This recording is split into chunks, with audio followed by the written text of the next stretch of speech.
اعوذ باللہ من الشیطان الرجیم بسم اللہ الرحمن الرحیم ربی یسر ولا تعسر وتمم بالخیر۔ آج میں سورۃ مائدہ کا پس منظر اور آیت 1 سے 56 تک کے جو مضامین ہیں ان کا خلاصہ بیان کروں گا۔ یہ جو صورت ہے یہ صلح حدیبیہ کے بعد 6 ہجری اواخر یا 7 ہجری کے آخر میں نازل ہوئی۔ اس وقت حالات بہت گمبھیر تھے۔ ذی القعدہ 6 ہجری میں نبی پاک علیہ السلام کو ایک خواب آیا تھا کہ آپ صلی اللہ علیہ وسلم عمرہ کر رہے ہیں۔ آپ صلی اللہ علیہ وسلم ذی القعدہ کی 6 ہجری میں 1400 صحابہ کو ساتھ لے کر عمرے کے لیے نکلے، لیکن کفار مکہ نے آپ و صحابہ کرام کو عمرہ نہیں کرنے دیا۔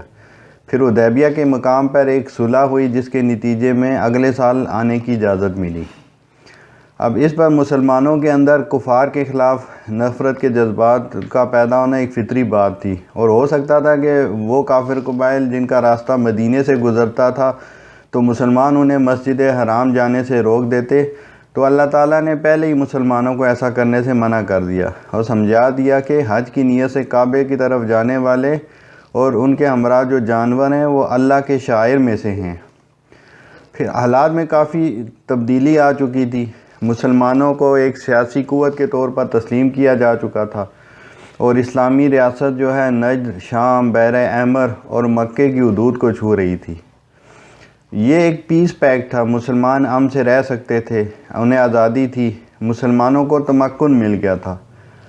تمکن تو ہجرت مدینہ کے وقت مل گیا تھا، لیکن وہ اتھارٹی تسلیم نہیں ہوئی تھی۔ جب صلح حدیبیہ ہو گئی تو قریش مکہ نے مسلمانوں کو ایک طاقت کے طور پر تسلیم کر لیا۔ اب احد کے جو زخم اور جو شکست ہوئی تھی وہ مسلمانوں کے لیے بہتر ثابت ہوئی، اور مسلمانوں نے ہمت اور جذبے سے غزوہ خندق جیسی جنگ لڑی اور مدینے کا کامیاب دفاع کیا، اور جو دیگر قبائل اور یہود تھا ان کا زور توڑ دیا یا انہیں اپنے تابع کر لیا۔ پھر مسلمانوں کی ایک نئی تہذیب اور ایک نیا تمدن وجود میں آ گیا۔ مذہبی، تمدنی اور خصوصاً سیاسی زندگی سے متعلق مندرجہ ذیل جو احکامات تھے نافذ ہو چکے تھے، اور مساجد میں باجماعت نماز کا نظام قائم ہو گیا تھا، دیوانی اور فوجداری قوانین کا نفاذ ہو گیا تھا، بغاوت، فساد فی الارض، سراقہ، چوری وغیرہ کی سزائیں مقرر کی گئیں، لین دین اور خرید و فروخت کے اسلامی طریقوں کا نفاذ عمل میں آیا، وراثت، نکاح، طلاق، زنا، قذف، قصاص سے متعلق احکامات کا نفاذ ہونے لگا تھا، اور غیر مسلم مایوس ہو چکے تھے کیونکہ مسلمان ایک ایسی قوت بن چکے تھے جن کو اب گرایا نہیں جا سکتا تھا۔ تو اللہ تعالیٰ نے اس حوالے سے بہت سی ہدایات دی ہیں۔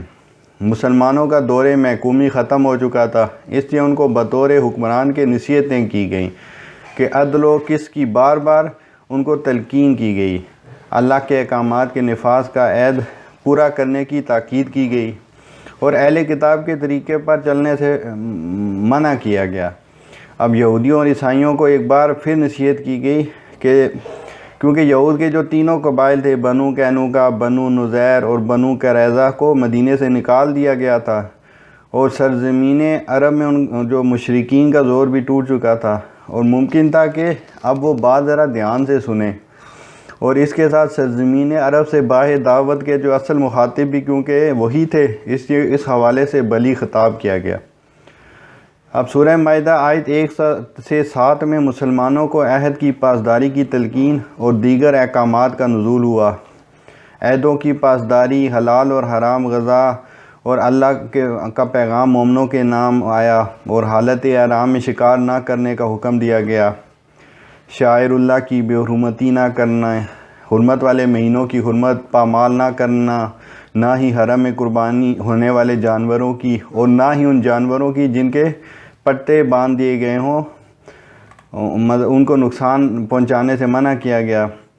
پھر حرام گوشت سے متعلق جو ہے آخری اور تفصیلی احکامات آئے کہ خون خنزیر، غیر اللہ کے نام پر قربان ہونے والے جانور، یا جو جانور زخمی ہو کر مر جائے، لیکن اگر مرنے سے پہلے ایسے جانور کو ذبح کر لیا جائے تو وہ جائز ہے۔ اسی طرح سدائے ہوئے شکاری جانور کا مارا ہوا جائز قرار دیا گیا۔ اب کسی مزار یا استحان پر ذبح کیے جانے والے جانور کا گوشت یا جوئے کے جو تیروں کے ذریعے تقسیم شدہ گوشت بھی حرام ہے، کیونکہ ان دونوں صورتوں میں شرک کی آمیزش ہے۔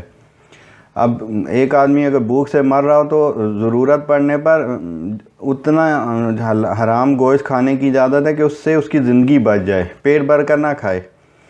پھر اہل کتاب کا ذبیحہ اور پاک دامن عورتیں مسلمانوں کے لیے ان سے نکاح جائز قرار دیا گیا ہے۔ پھر وضو، غسل اور تیمم کا حکم دیا گیا۔ پھر اللہ سے کیا وعدہ یاد کروایا گیا کہ جب تم نے اللہ سے وعدہ کیا تھا کہ سمینا واتانا، وی لسن وی اوبے، یعنی ہم نے سنا اور ہم نے مانا۔ پھر سورۃ مائدہ آیت 8 سے 19 تک عدل کی تلقین اور اس ضمن میں بنی اسرائیل کی دونوں شاخوں یہود و نصارہ کی روش کا ذکر ہے کہ مسلمانوں کو کہا گیا کہ اللہ کے لیے عدل پر کھڑے ہونے والے گواہ بن جاؤ، اور کسی قوم کی دشمنی تمہیں عدل نہ کرنے پر نہ اکسائے، اس لیے عدل کرو، یہ تقویٰ سے زیادہ قریب ہے۔ پھر ایمان اور اعمال صالحہ کرنے والوں کے لیے مغفرت اور اجر عظیم ہے، اور کفر کرنے والوں اور اللہ کی آیات کو جھٹلانے والوں کے لیے جہنم کی وعید ہے۔ پھر اللہ نے فرمایا کہ اللہ کی اس نعمت کو یاد کرو جب اس نے کئی مقامات پر تمہیں دشمنوں سے بچایا۔ اس میں بہت سارے واقعات آتے ہیں۔ ایک حضرت جابر کی روایت ہے کہ نبی پاک علیہ السلام کہیں جا رہے تھے تو سب صحابہ نے بھی اور نبی پاک نے بھی درخت دیکھے اور وہاں ان کے نیچے بیٹھ گئے اور اپنی تلواریں درختوں کے ساتھ لٹکا دیں۔ تو اسی دوران ایک بدو آ گیا، اس نے آپ علیہ السلام کی تلوار لے کر آپ پر سونت دی اور کہا کہ اب آپ کو مجھ سے کون بچائے گا؟ آپ نے بڑے اطمینان سے فرمایا اللہ مجھے بچائے گا۔ اس نے پھر کہا، آپ نے فرمایا اللہ۔ تیسری دفعہ جب اس نے کہا تو نبی پاک نے جب کہا اللہ تو تلوار اس کے ہاتھ سے گر گئی اور اس کے ہاتھ کانپنے لگے۔ آپ علیہ السلام نے تلوار اٹھا لی اور اس سے پوچھا اب تمہیں میرے ہاتھ سے کون بچائے گا؟ اس پر وہ معافی مانگنے لگا، نبی پاک نے اسے معاف فرما دیا۔ پھر حضرت عبداللہ ابن عباس سے مروی ہے، کعب بن اشرف یہودی سردار نے آپ کو کھانے پر بلایا کہ آپ علیہ السلام کو زہر دے کر شہید کر دیا جائے، لیکن وہ اس میں ناکام رہا اور اللہ تعالیٰ نے آپ کی حفاظت فرمائی۔ ابن سعد نے سیرت میں ایک واقعہ لکھا ہے کہ جب بنو نذیر کے لوگوں سے آپ ملنے گئے، کچھ عامی لوگ تھے، ان کی دیت کا مسئلہ تھا۔ یہودیوں کا کیونکہ مسلمانوں سے ایک پیکٹ تھا اور دیت کو کمبائن کر کے ادا کرنا تھا، تو یہودیوں نے پلان بنایا کہ آپ پر پہاڑ سے پتھر گرا دیا جائے گا اور آپ علیہ السلام کو شہید کر دیا جائے گا۔ اس طرح کے بہت سے واقعات ہیں جن میں آپ علیہ السلام کی اللہ تعالیٰ نے حفاظت فرمائی۔ پھر اللہ تعالیٰ نے فرمایا اور یقیناً اللہ نے بنی اسرائیل سے عہد لیا تھا کہ وہ ان میں 12 سردار مقرر کرے گا۔ یہ سیرہ نوردی جو 40 سال کی ان کی تھی، اس کے بعد کا واقعہ ہے جب یوشع بن نون علیہ السلام نے ان کو ایک جگہ اکٹھا فرمایا تھا اور ان کو منظم کیا تھا۔ اللہ نے فرمایا کہ میں آپ کے ساتھ ہوں، اگر آپ لوگ نماز پڑھتے رہو، زکوٰۃ دیتے رہو، ایمان لاتے رہو اور مدد کرتے رہو رسولوں کی، اور دیتے رہو اللہ کو بہترین قرض۔ اب 40 سال کی سیرہ نوردی کے بعد نوجوانوں سے عہد لیا تھا، اور حضرت یوشع جو تھے حضرت موسیٰ علیہ السلام کے خلیفہ اول تھے، انہوں نے انہیں منظم کیا اور ان کے 12 نقیب مقرر کیے۔ ان کے 12 قبائل تھے، ہر قبیلے کا ایک سردار یا نقیب تھا۔ انہوں نے پھر جہاد شروع کیا اور بعد میں 12 حکومتیں بھی بنائیں۔ یہ عجیب بات ہے کہ نبی علیہ السلام جب بیعت عقبہ ثانی کے لیے آئے تھے تو 72 کے قریب لوگ تھے، یہ انصار میں سے تھے جنہوں نے اسلام قبول کیا تھا۔ ان پر آپ نے بھی 12 سردار یا نقیب مقرر کیے تھے۔ آپ علیہ السلام کی حدیث مبارکہ بھی ہے کہ میری امت کے بھی 12 امام ہوں گے، یہ حضرت جابر بن سمرہ کی روایت ہے۔ اب مفسرین نے توریت سے روایت کیا ہے کہ اللہ تعالیٰ نے حضرت اسماعیل علیہ السلام سے ارشاد فرمایا کہ میں تیری ذریت میں سے 12 سردار پیدا کروں گا۔ غالباً یہی نہیں جو 12 اماموں جو حضرت جابر بن سمرہ والی روایت ہے اسی کی طرف اشارہ ہے۔ پھر یہود کا بیان کیا کہ انہوں نے اس عہد کو توڑ دیا تو اللہ نے ان پر لعنت کی اور ان کے دلوں کو سخت کر دیا، یہاں تک کہ وہ اللہ کے کلام میں بھی تعریف کرنے لگے۔ انہوں نے ایک حصہ بلا دیا جس کی انہیں تلقین کی گئی تھی۔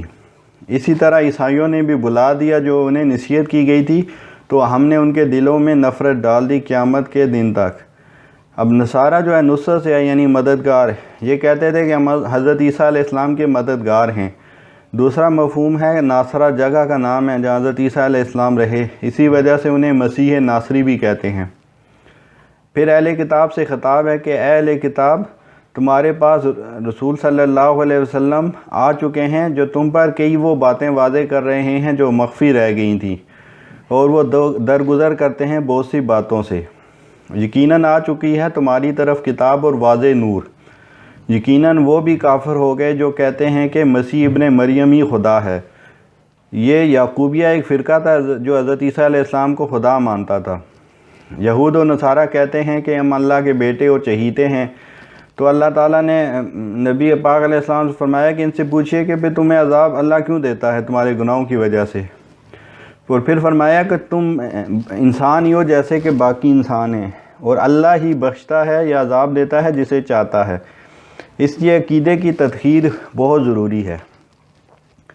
پھر فرمایا اے اہل کتاب، تمہارے پاس ایک طویل وقفے کے بعد ایک رسول آ چکا ہے تاکہ تم کل اللہ کے سامنے یہ نہ کہہ سکو کہ ہمیں کوئی ڈرانے والا نہیں آیا تھا۔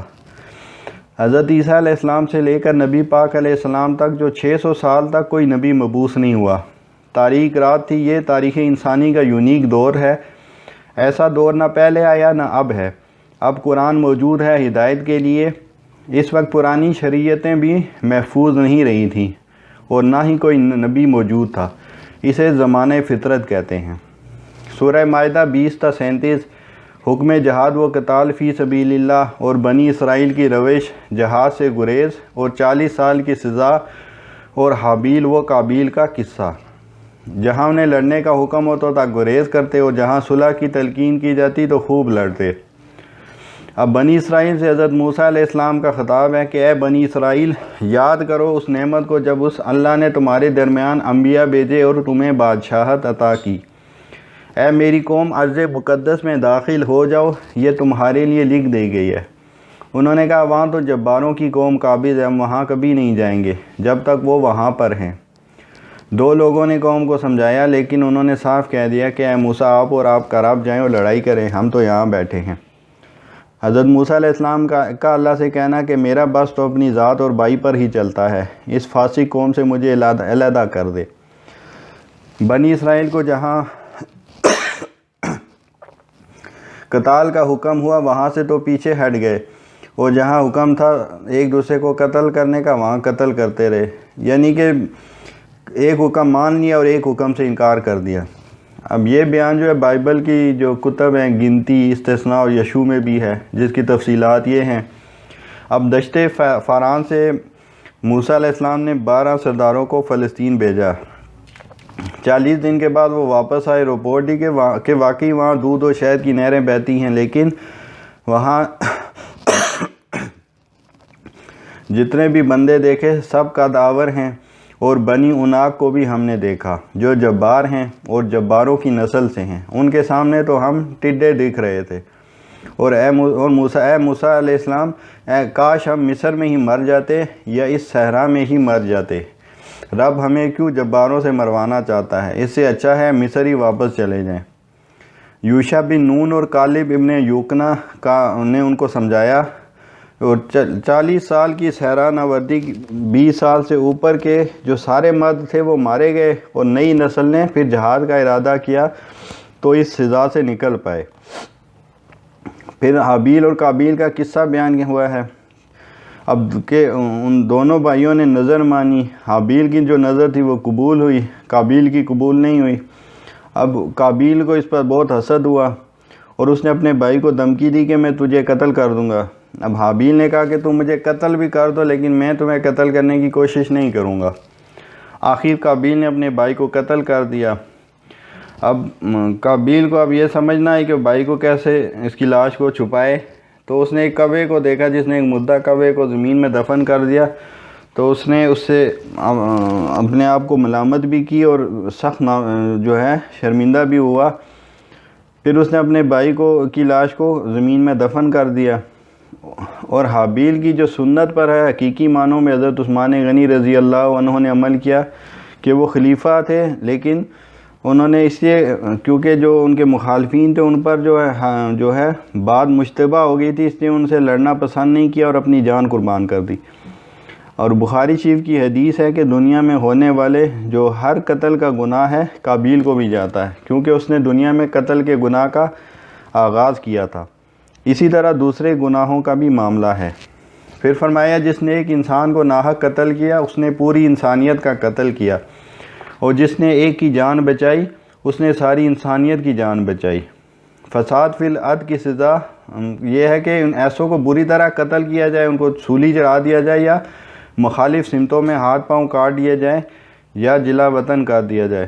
اس کا شان نزول یہ ہے کہ کچھ بدو لوگ مدینہ رہنے کے لیے آئے، لیکن مدینہ کی آب و ہوا انہیں راس نہیں آئی، وہ بیمار ہو گئے، تو آپ نے انہیں فرمایا کہ تم مدینہ سے باہر جاؤ اور جہاں صدقے کے اونٹ وغیرہ چلتے ہیں وہاں چلے جاؤ، ان کا دودھ وغیرہ پیو اور دوا بھی استعمال کرو۔ وہ کچھ عرصہ وہاں رہے، جب وہ تندرست ہو گئے تو وہ اونٹ بھی چرا کر لے گئے، اور ان اونٹوں کے جو رکھوالے چرواہے تھے ان کو اذیت دے کر قتل کر دیا۔ آپ علیہ السلام کو اطلاع ملی تو آپ نے ان کے پیچھے آدمی بھیجے جنہوں انہوں نے پکڑ لیا اور اونٹ بھی واپس لے آئے۔ نبی پاک نے انہیں یہی سزا دی، ان کے ہاتھ پاؤں مخالف سمت سے کاٹ دیے گئے اور ان کی آنکھوں پر گرم سلائی پھیر دی گئی اور انہیں دھوپ میں ڈال دیا گیا حتیٰ کہ وہ مر گئے۔ اب بخاری کی روایت کے مطابق انہوں نے قتل بھی کیا، چوری بھی کی، اور جو قتل کیا تھا اس شخص کو اذیت دے کر قتل کیا تھا، اور ایمان قبول کرنے کے بعد مرتد بھی ہو گئے تھے۔ اب یہ سب جرائم ان کے اکٹھے ہو گئے تھے۔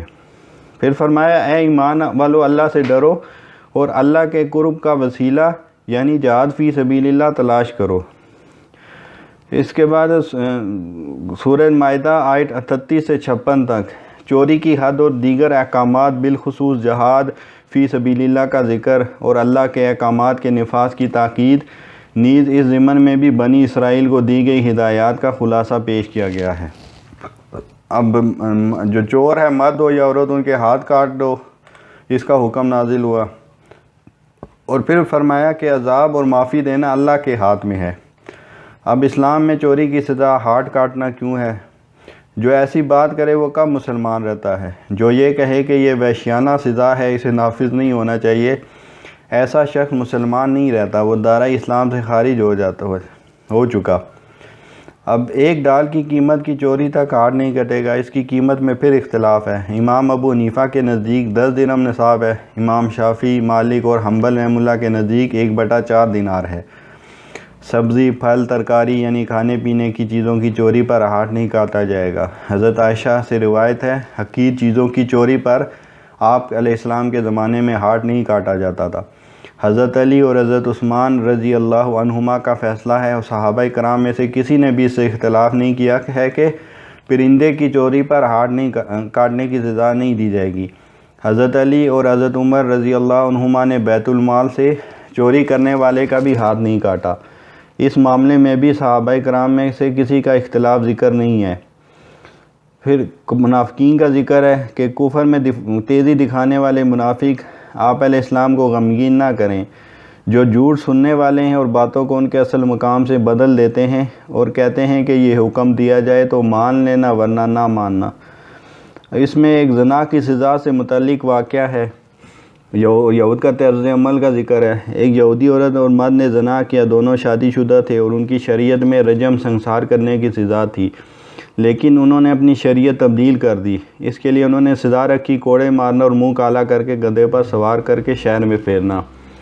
انہوں نے کہا کہ اس کیس کو نبی پاک علیہ السلام کے پاس لے جاؤ، اگر وہ اس سزا میں کمی کر دیں تو ٹھیک ہے ورنہ نہ ماننا۔ وہ آپ علیہ السلام کے پاس آئے تو آپ نے ان سے پوچھا تمہاری شریعت میں اس گناہ کی کیا سزا ہے؟ انہوں نے کہا ہماری شریعت میں کوڑے مارنا اور رسوا کرنا ہے۔ انہوں نے جب یہ بات کی تو حضرت عبداللہ بن سلام جو بہت بڑے یہودی عالم تھے وہ بھی وہاں موجود تھے۔ انہوں نے فرمایا یا رسول اللہ یہ جھوٹ بول رہے ہیں، توریت میں اس جرم کی سزا رجم لکھی ہوئی ہے۔ اس پر ان یہودیوں نے کہا کہ کہاں لکھا ہوا ہے تورات میں؟ توریت کھول کر دکھائیں۔ انہوں نے توریت کھول کر پڑھنی شروع کی اور جہاں رجم کی سزا لکھی ہوئی تھی وہاں ہاتھ رکھ دیا اور اوپر سے پڑھ کر چلے گئے۔ حضرت عبداللہ بن سلام رضی اللہ عنہ نے کہا کہ ہاتھ تو اٹھاؤ، ہاتھ کے نیچے کیا لکھا ہے؟ ہاتھ کے نیچے وہی رجم کی سزا تھی۔ اس طرح 2 نمبری کرتے تھے، حالانکہ پتہ بھی تھا کہ کیا سزا لکھی ہوئی ہے۔ پھر یہ جو جھوٹ کے سننے والے اور حرام کھانے والے یہودی ہیں، اے نبی علیہ السلام اگر آپ کے پاس آئیں تو ان کے درمیان فیصلہ کر دیں ورنہ اعراض کریں۔ اب صلح حدیبیہ کے بعد بھی اسلامی ریاست قائم نہیں ہوئی تھی، کیونکہ 2 لاس چل رہے تھے، الائنس اور پیکٹ تھا، لیکن ریاست قائم نہیں ہوئی تھی۔ ریاست اس وقت قائم ہوتی ہے جب سب پر ایک ہی قانون یا لا نافذ ہو، لا آف دا لینڈ جو ہے ایک ہو۔ بعض لوگ یہ کہتے ہیں ہجرت مدینہ کے ساتھ ہی ریاست قائم ہو گئی تھی، اور پھر اس سے بہت سے غلط نتائج نکالتے ہیں۔ بعض لوگوں کا خیال ہے کہ مدینہ میں ریاست بن گئی تھی، اس لیے جہاد بھی ریاست بننے کے بعد ہو سکتا ہے، اس سے پہلے نہیں۔ ریاست قائم کرنے کے لیے کوئی جہاد نہیں، اللہ کی طرف سے ہمیں ریاست مل جائے گی، اس کے بعد جہاد کریں گے۔ پھر اللہ نے فرمایا ہم نے تورات اتاری، اس میں بھی ہدایت اور نور تھا، اور انبیاء اسی کے مطابق فیصلے کرتے تھے، اور بعد میں یہودیوں کے مابین ان کے علماء و مشائخ بھی اسی کے مطابق فیصلے کرتے تھے، لیکن بعد میں پیسے کے لیے انہوں نے دین کے مسائل تبدیل کر دیے، اور یہ شرک فی الحاکمیت کی ایک قسم ہے۔ پھر قصاص کا قانون بیان ہوا، اسی طرح فرمایا کہ عیسیٰ علیہ السلام پر انجیل بھیجی، اور ان کے پیروکاروں کو حکم تھا کہ انجیل کے مطابق فیصلے کریں۔